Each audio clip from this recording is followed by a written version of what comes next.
I mean, it's Yep. true that people are willing to die for something they believe to be true, especially if they think that this belief benefits them. So the Mm. question that we have to ask, right? You made a point, the difference between the first followers of Jesus. Why were they willing to die for something if it was not true? And Yep. they would have known that. Why would they have been willing to do that? So that's the big difference there. Good job. And we're definitely not saying that just because Christians are willing to die for Christianity, that it automatically means it's true. We're not saying that that's proof that Christianity is true.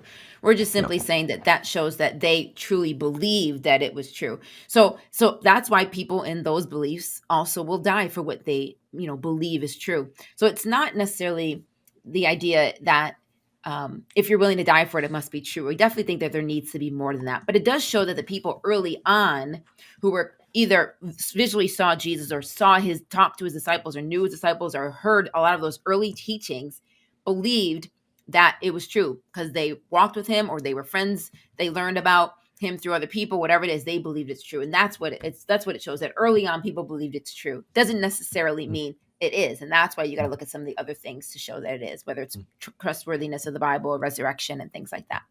Well, maybe I'm not tracking with you there. I think it's overwhelmingly good reasons to believe in Christianity if the first followers who would have known otherwise. So maybe I'm not fully following. No, I do think that's evidence, but I'm just saying the principle that somebody's willing to die for something doesn't necessarily guarantee it, is what I'm trying to get at. No, but it's different if the first followers who knew one way or the other, either Jesus really did come back from life or he didn't. If Jesus didn't and they made up that lie and they were willing to give their life for it, I mean, that doesn't make any sense. So it's like people whom we're talking about, not just generally people that believe something to be true. We're talking about the original source of these beliefs.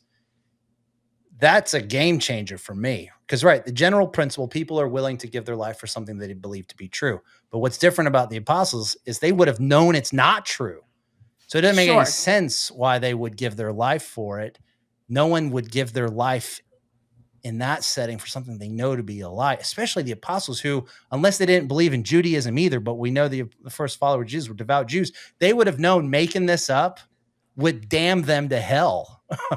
So it's like they literally have everything to lose in this life and beyond. Why would they make any of this up?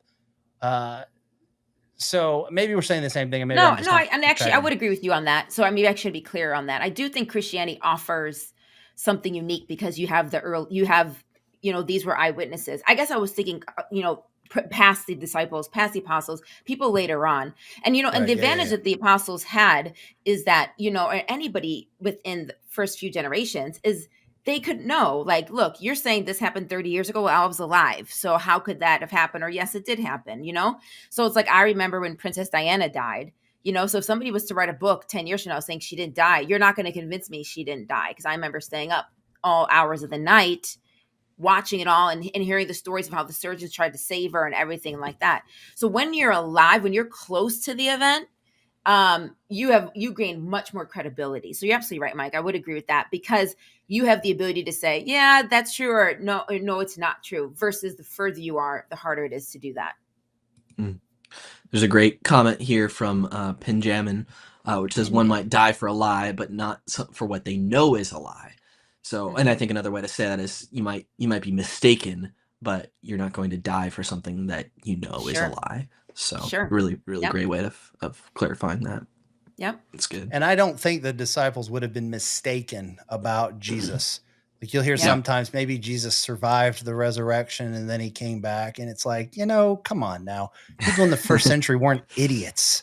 They wouldn't see Jesus hobbling back to them with pierced feet after being in a tomb, dehydrated, and being like, oh, you have come back to life. You are the son of... It's like, no, wow, he survived the resurrection. I mean, he survived the crucifixion.